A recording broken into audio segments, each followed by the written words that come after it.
Hey guys, how's it going? In this video, we want to add a page control to the top right of the screen, and every time the user scrolls to the next cell, we want to update this page control.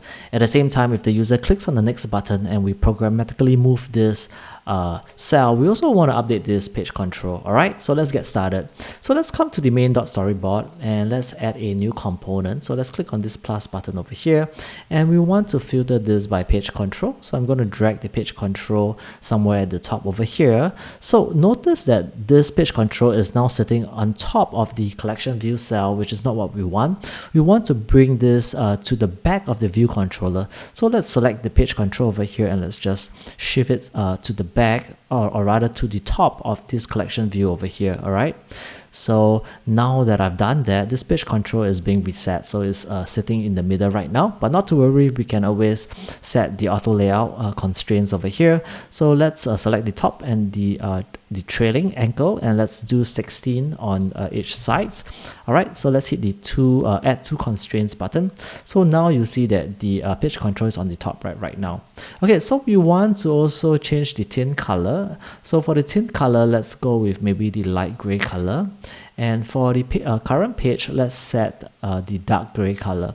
So right now you can't really see the page control, and the reason is because we have to change the background color for the collection view. All right, so I'm going to click on this collection view over here, and then under the background, I'm going to set this to clear. It's all the way at the bottom of this panel, so just make sure to select clear, and when that is done, you can see your page control over here. Alright, so the next thing we want to do is to add the IB outlet. So let's come to the onboarding view controller. Let's scroll all the way to the top.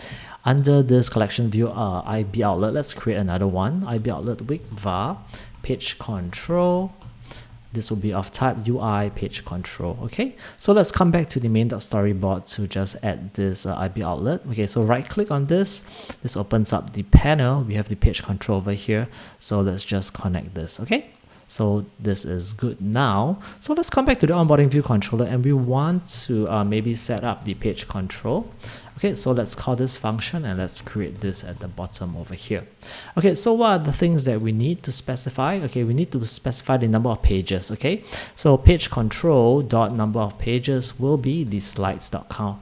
Okay, so this will be dynamic. That means that if you are to add new slide to this collection array, this will reflect accordingly. Okay, and the next thing we want to do is that we want to invert the page control. So the code to do that is to set an angle over here. So cg float dot pi divide by 2. All right, I believe this this solution this solution is actually from Stack Overflow, so I don't really know how to explain this to you. So let's just put that in equals to cg affin transform, and then let's select this rotation angle over here, and let's just pass in the angle. Okay, so let's run this, and I believe this should look fine.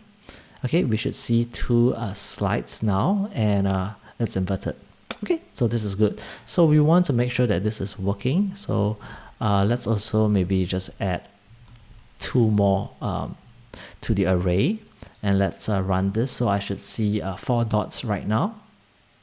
Okay, so this is working fine.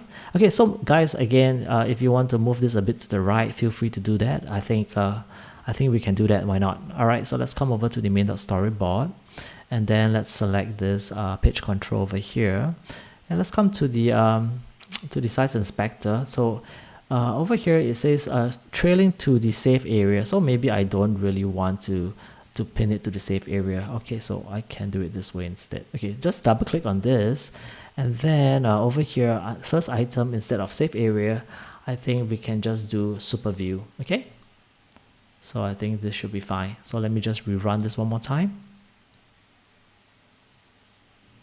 Oh, this is still showing up. Why is that so? Let me try that one more time.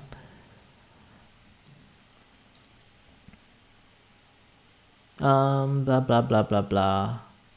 Superview.trailing. Alright guys, not really sure why this is not working. So maybe what I can do is to just revert back, and then maybe I'll just adjust the constants instead. Maybe let's go with 8 instead. Okay, so this will bring this back more to the right. Let me just run this app one more time, and I think we should see that more to the right hand side. Alright guys, again, this is up to you how you want to configure. I think this is looking okay for me. Okay, so let's come back to the onboarding view controller, and I'm going to remove these two items over here. And now what I want to do is I want to be able to handle the event every time the user scrolls the slide. We want to reflect this, okay?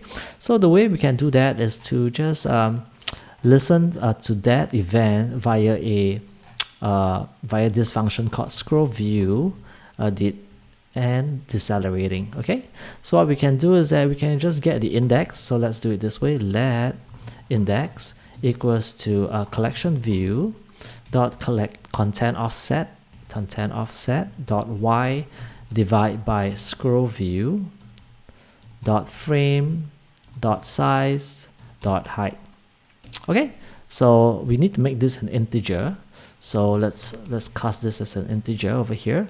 So maybe what I'll do is to just print this out to show you what this does. Okay, so let's print this out first. Okay, so if I'm to scroll down, so we have 1. If I'm to scroll back up, we see 0. Of course, if you have more items, you know, you will see this this index accordingly. Okay, so what we want to do is that we want to say page control dot current page equals to index. Okay, let's rerun this one more time, and I believe this should work. Okay, so I'm gonna scroll down. So notice that the page control is reflecting this accordingly. Okay, but notice that when I click on the next button, this is not happening. All right. So the way to fix this is to actually call the event inside here. So what we can do is that I can say page control dot current page equals to next item.